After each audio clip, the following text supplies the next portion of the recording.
Thank you very much for inviting us to come into the meeting, and I've specifically requested, as your introduction clearly indicates, that we're dealing with the futuristic skills. And so I will be doing, I hope to keep it short, just progress on the work that we have been doing. We reviewed the 2001 MST strategy with the Department of Science and Innovation and the Department of Higher Education and Training. And now we have a new reviewed strategy, which has got National Development Plan targets and all that. And that is the one that is for the 2019 to 2030 period.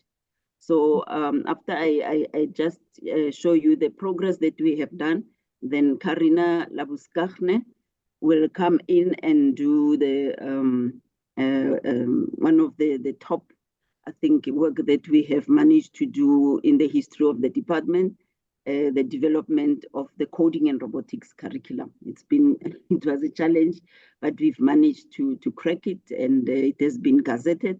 So Karina will then tell us about that. So without any waste of time, and this is what we were given, and in gathering our thoughts, then we had a discussion, and I invited my whole team to be here, because we are the office where we have mathematics, science, chief education specialist, and technologies chief education specialists, including CAT and IT technical subjects, and also now the new coding and robotics. So we're looking basically, because the work of the minister is to develop policy. So we operate from the point of policy, and the MST strategy in this regard is the policy that we have developed in conjunction with the Department of Higher Education and in Department of Science and Innovation. So we immediately start off with the National Development Plan that sets the tone to say that the country, in terms of the economy, we need bachelors and graduates from the schooling system who will be coming out with mathematics and science, and specifically physical sciences and all the other sciences that we have. But in working together with the Planning Commission of the National Development Plan, and I'm happy that Professor Mary Metcalf is in the meeting as well. She's in the Planning Committee. The action plan for the Department of Basic Education had targets of mathematics at 320,000, and physical sciences, mathematics at 350,000, and mathematics at 320,000. And the commission then proposed an overall 450,000 target for us to be able to work towards by 2030. It's a vision. It's a tall order. I know it's a big target, but we're working. It's work in progress. We're working towards that, and it's interesting that it immediately targets also zooms into early childhood development, and this is quite good because the Department of Basic Education has just inherited the early childhood development function from Department of Social Programs, and we are making sense of it, developing curriculum for grade RR, and making sure that all the learners in our country, and in conjunction with the Bella Bill, that all the children will get that first start to be somewhere in a class before they can start grade 1. So the target is that by 2030, we will be able to produce those number of learners. We have passed mathematics at 50% and above.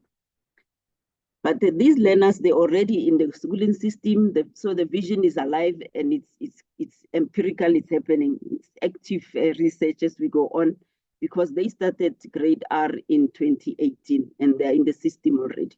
And then the target, the NDP also looked at the Dinaledi Schools Initiative, which was in the 2001 strategy, but now we have the MST schools in the reviewed, as we reviewed the curriculum, the MST strategy, we reviewed it, and also the Dinaledi schools were repurposed into MST schools so that we can have universal access from grade R to grade 12, supporting MST subjects, and obviously targeting underprivileged schools that are doing well.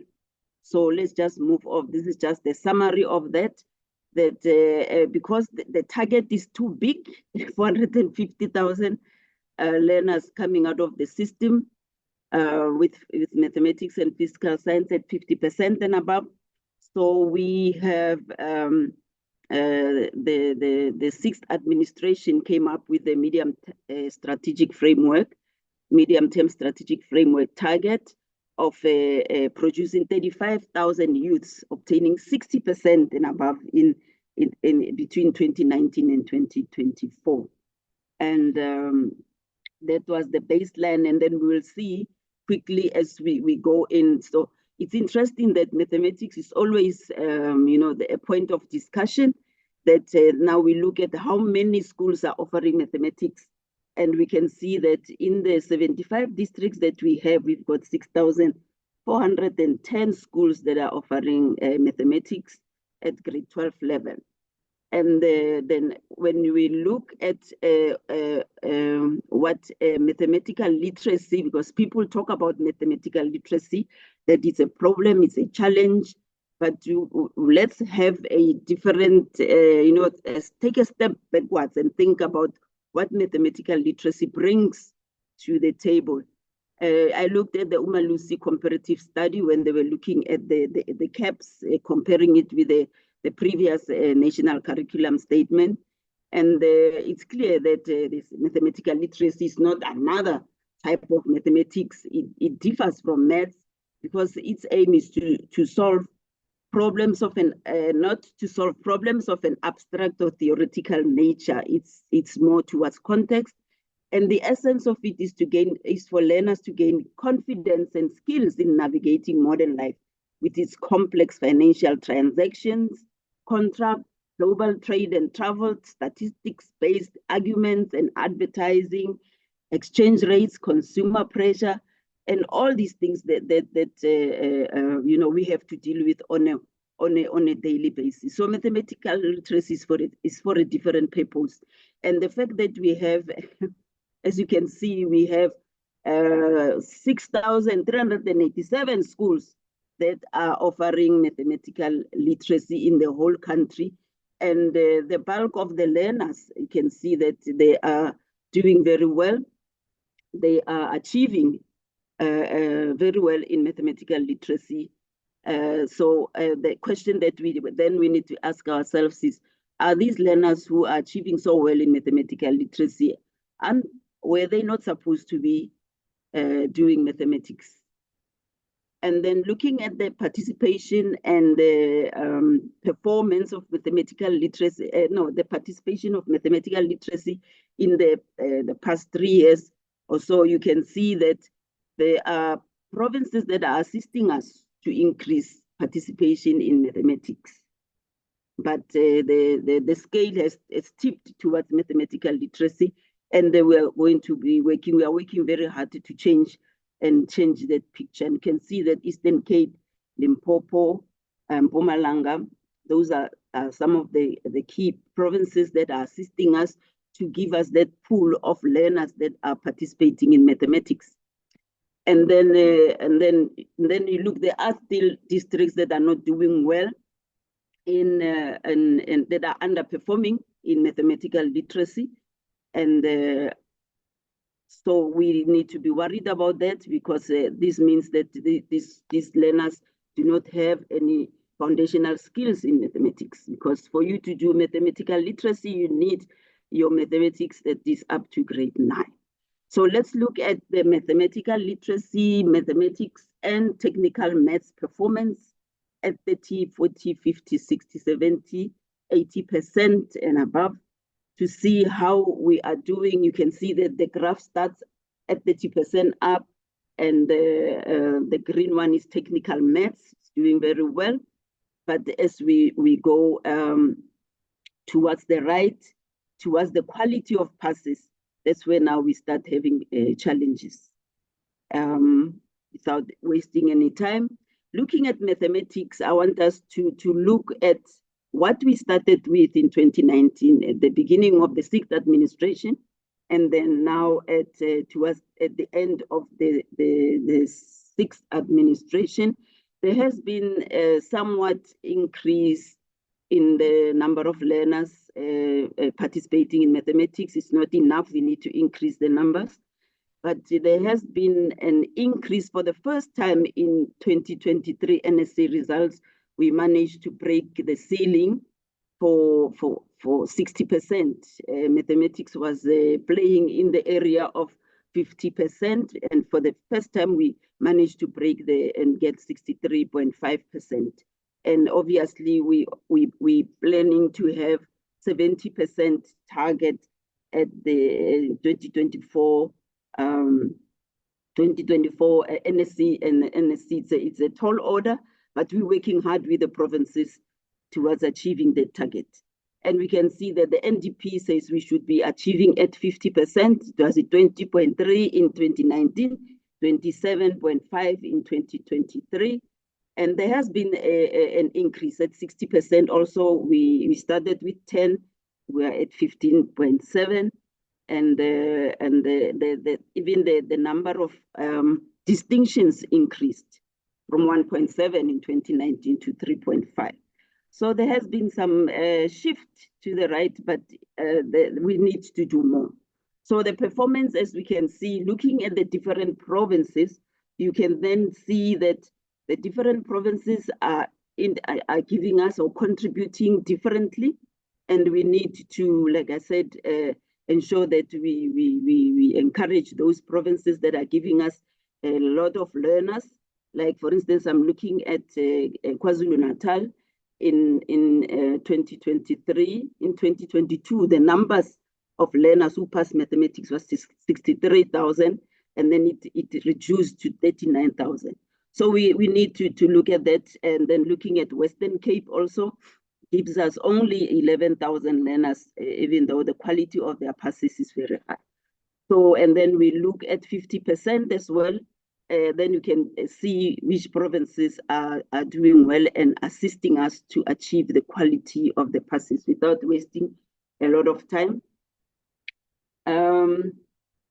I will assist with the results. When I was looking for that, I didn't find the 60%. I will include them there. But then you can readily see that what we started off with in terms of 60%, all the provinces have done very well in terms of ensuring that we end up with 15.7%, which is a great improvement from the 10.7 that we started with. And even the number of distinctions as well. The provinces have really, in the 2023 examinations, we really worked very hard, and all hands were on deck, and things are beginning to move to the right. And we hope that, and not just hope, we're working very hard to reach the 70% target, and then focusing on these provinces that are underperforming and districts that are not doing well. And then if you look at 2021, 2022, 2023, there are some provinces and districts, there are districts that are like, they're like a permanent feature. There is no improvement in terms of the work that they are doing, and we are working very closely with those provinces to show that our Tambo and whatever, they appear all the time here. So we're working very hard with that. And then looking at fiscal sciences, which is one of the NDP targeted subjects, there has been challenges with the, like for instance, last year we had challenge with the question paper, but there's a lot of work that is going on. And looking at the quality of the passes, it has really gone up a little bit, but there is still more that we need to be doing, and we are continuing to focus on those provinces that have got challenges. We are targeting Limpopo, we are targeting Northern Cape, and all those provinces that are giving us challenges. And these are the identified underperforming districts that we are working with, ensuring that they can be able to work hard. And then in terms of information technology and computer applications technology, these are very big subjects in terms of subjects that are taking us to the future that the learners need to be engrossed with. But there are challenges that we are looking at. They are low numbers, specifically in IT, and also very low numbers in terms of girl learners. And we have a challenge with teachers as well. And the resources also is a challenge. There's aging equipment in schools and all that. And I suppose just as an introduction to what Karina is going to be working with, this is the environment with which we teach CAT and IT. It's a challenge, but looking at the performance since 2019, you can see that the numbers are only at 47,957 in 2023. This is the information age. We need more learners. If we have 800 plus or almost 900,000 learners writing the NSC results, all of them should be doing computer applications technology. But the challenges are, as mentioned in the previous slide, resources and all that. But you can see that the quality of passes and all that, it's very good. The number of failures is very less, which is something that is very good. And then you can see also that the contribution of each province, how they are contributing also, and we can easily target those provinces that are not doing well. And these are the underperforming provinces that Karina and her team, the subject committee, that are busy working on ensuring that the targeted performance is reached. And then looking at IT readily takes us to programming. It's programming. And this is one subject that is 4,750 is the target at the end of the NSC exam 2023. 4,654 learners wrote this subject. We need more. Clearly, we need more. We need to decrease that number of failures because these are our top learners, and hence we have come up with coding and robotics because there was nothing undergirding this subject in the GET phase. It started at grade 10 and targeted, it would only be accessed by those learners who have support in their families in terms of resources and all that. So we coding and robotics is a what can I say? It's trying to level the playing field and give access to all the learners from all the forms of backgrounds in our country, and looking at the contribution of each province, how much they are giving us, and then we can easily then target and look at those districts and the schools, and even the schools are not enough. We have only 311 schools that are offering this subject. So there's a lot of work that we need to do. We need teachers, we need subject advisors, and we need technical assistance. You know, those presidential youth people that were in the schools, president provided during COVID. We need some of them that can come in. There were cadres of ICT that can come in and assist in the schools, and these are the underperforming districts and provinces that have been identified. And then this, I'm just going to mention that we all know that we benchmark ourselves against international studies, the SAMF and the teams, and our performance we are targeting is right now in the 300s. What we are targeting 420, and we're targeting 600 in the SAMF. The kids have written, the learners wrote these two we are still waiting for the results.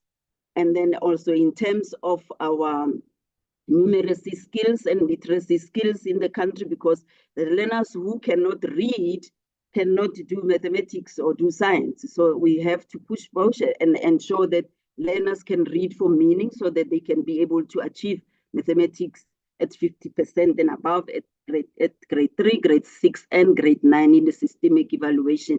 We are still waiting for the results as well, but we're looking at developing competence, numeracy competency skills, development of number sense, and we have adopted since COVID the diagnostic assessment or assessment for learning as one of the strategies, and this is one area where the teachers need a lot of support, and using error analysis to ensure that the learners can be able to the teachers use the learner errors for them to be able to intervene in the areas where the learners are not doing well.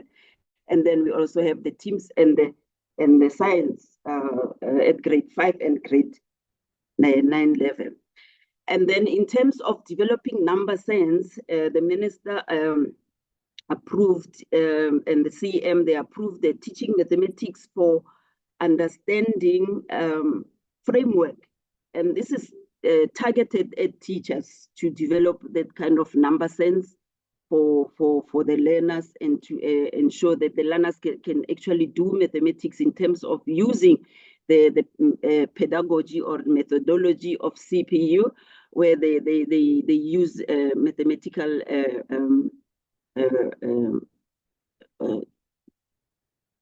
they use the maths kit for them to be able to make sense of the mathematics before they move to the abstract.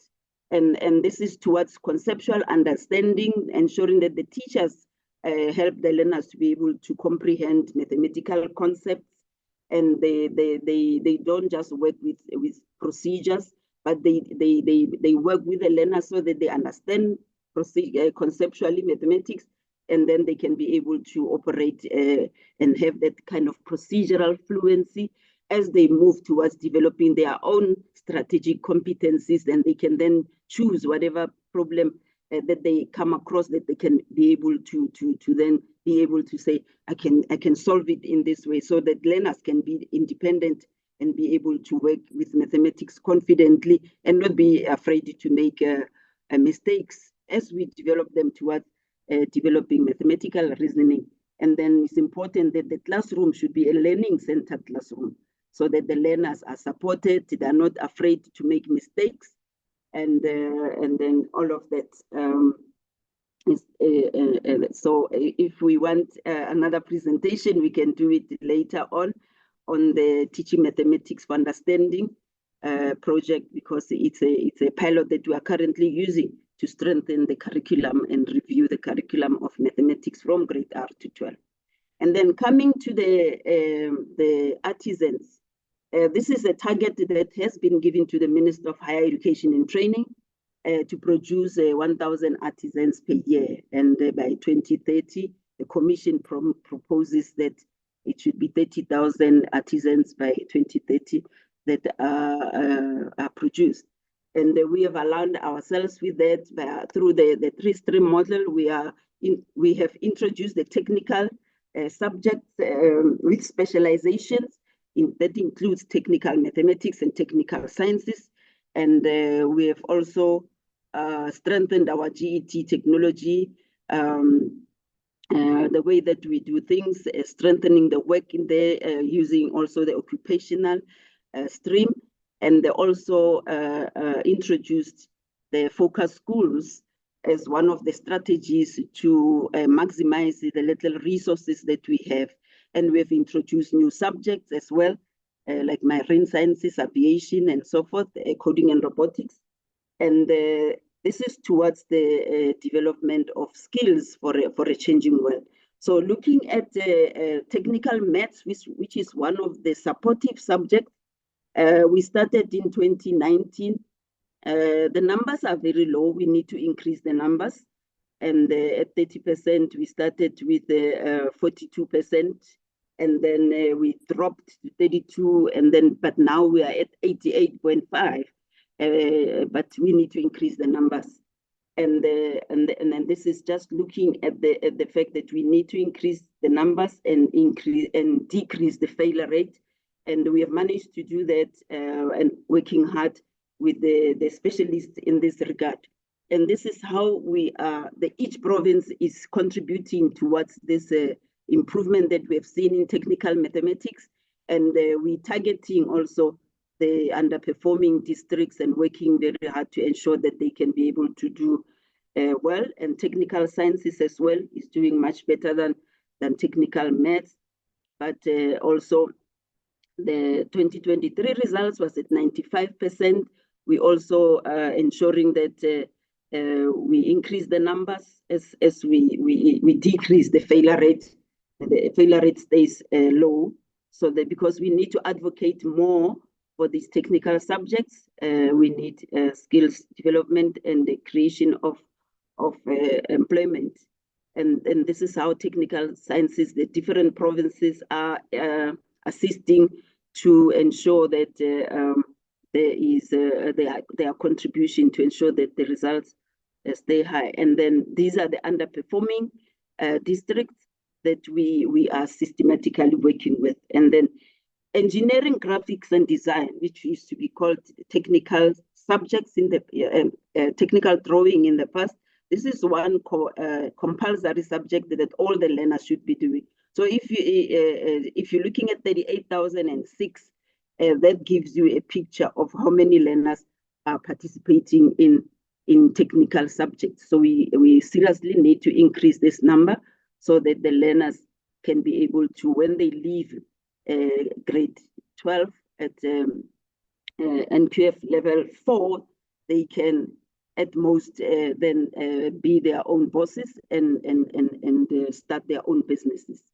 And then this is how each province is contributing towards the subject, and these are the underperforming districts that are working with.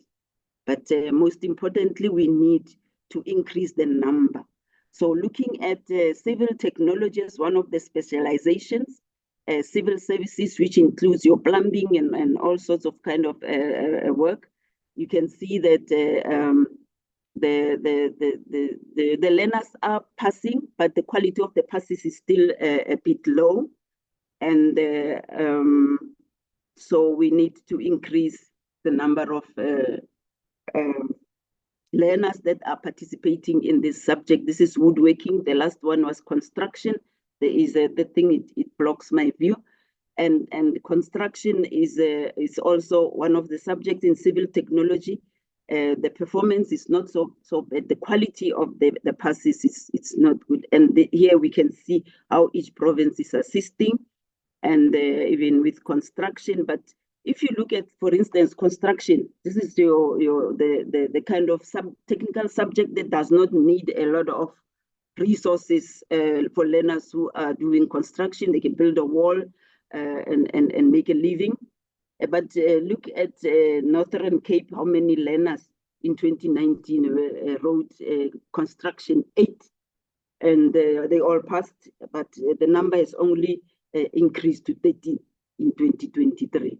So we really need to advocate for this and ensure that all the youth that is in the provinces, in the district, unemployed, this is one area that they can participate in and be able to start their own businesses. Even woodworking, you look at the numbers are also very low, and this is one area where the learners can be able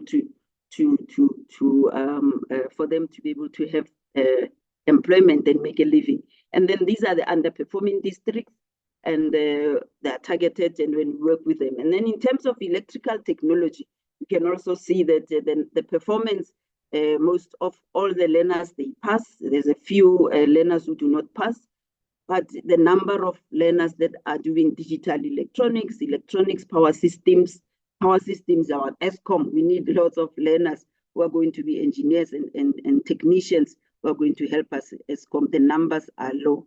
We need to increase these numbers. And mechanical technology as well. We have automotive. fitting and machining metalwork, welding and metalwork. The percentages are almost 100, but we need to reduce the failures completely and ensure that we increase the number of learners that are participating here. And then as we strive towards ensuring that our learners are working towards and they are equipped with skills for a changing world in terms of ICT related programs that are integrated into the supporting teaching and learning. And we've seen in during COVID-19 that we adopted a lot of remote learning interventions. We had the WOSA metric things, radio lessons and all that, virtual classrooms, broadcasting. Lots of provinces are now doing kind of broadcasting. And so there is a serious need of quality digital content, and the connectivity is a great challenge, a serious challenge in the world that we don't understand. In South Africa, connectivity is a serious challenge. So in the schools, we also need serious intervention in terms of ensuring that all the learners are connected. And like I said, we need a serious digital content, and obviously teachers need to be trained for them to be comfortable. What we've seen is that learners are very comfortable with technology, but the teachers are not comfortable. They are, most of them from my age, and they're still afraid of touching technology and breaking things. And this is just a slide to show us that we are trying to do it, but the challenge is that this function does not belong to the Department of Basic Education. It depends. It's the function, and the budget is sitting with the Department of Communications and Technologies, and they have also given social obligations to the mobile network operators. They are assisting. We are sitting now at 80% of some sort, but we are not where we want to be in terms of broadband, getting that kind of strong connectivity that will assist us to do teaching and learning. And then in terms of social obligations that the mobile network operators have been given by ICASA, they have been given 144 schools each, and they are busy working and assisting, and since 2019, assisting with assistive devices in your special schools of learners with that are blind, learners that cannot hear, that are deaf. And that project is the minister's project, and it's carrying on as we speak. And then in terms of digital content, we have managed to digitize all the state-owned textbooks that we have, and into PDFs and the EPUB file formats, and it's still a drop in the ocean. We need to do more. And then in terms of coding and robotics, Karina will then take us through that. But just to refresh our memories in short, that the MST strategy has got 4 strategic aims. Strategic aim number 1 is on MST quality curriculum and interventions. And the strategic aim number 2 is on teacher development and ensuring that there are competent teachers in our classrooms. And we've got outputs and that assist us to target particular key activities. And then strategic aim 3 gives us the provision of resources, but most importantly, the management thereof. And then strategic aim 4, it's working with the strategic partners to ensure that at local level, across departments, like I said, the Department of Science and Innovation, Higher Education, Department of Communications, and the different CETAs and the international networks, working very closely with JICA in the teaching mathematics for us understanding, and we're working with China in the providing focus schools in our rural provinces. And the take-home points that I think we should just remember that strategic aim 1, we're talking about providing that relevant curriculum that has got innovation and all that. That's why we've come up with subjects like coding and robotics and strengthening 4IR skills and 21st century skills, and focusing on those skills that will ensure that our learners can participate in the future. And strategic aim 2 is very, very key, because the teachers, if they are not there, they are not competent teachers, we cannot move anywhere. Even if there's technology, we need teachers.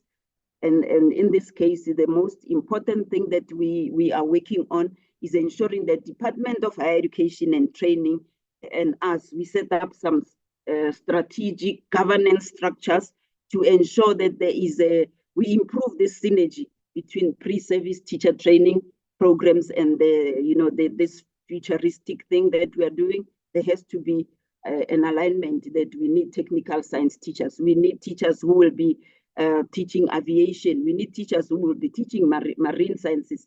And right now there is no link and that strong kind of synergy between what's coming out of higher education institutions and what the department is currently working on. And in terms of the utilization of resources or provision thereof, we want to improve the effective management and monitoring of the MST conditional grant, because in our case, we're using the MST conditional grant to assist the provinces to augment or over and above their money that they get, to also provide for the implementation of the MST strategy. And in terms of strategic aim 4, which is on partnerships, we want strategic partners that will assist us to be able to meet the goals that we and the programs that we are currently working on. Because sometimes you find there are partners who come in with their own programs and they derail the system. So we are engaging in activities such as doing an audit of how many, for instance, in foundation phase classes for mathematics, there are programs running from this end to that end that we want to synergize and ensure that we can be able to teach our learners mathematics for understanding and so that they can be able to develop number sense. So we want strategic partners who will assist us at international level and at local level. And these includes our partners, our intergovernmental sister departments, the NECT, the CETAs, and business that is coordinated through the NECT, professional associations that we're working with, the AMESA for maths teachers, educators, and for science educators in SASTE. In short, then Karina will then give us the overall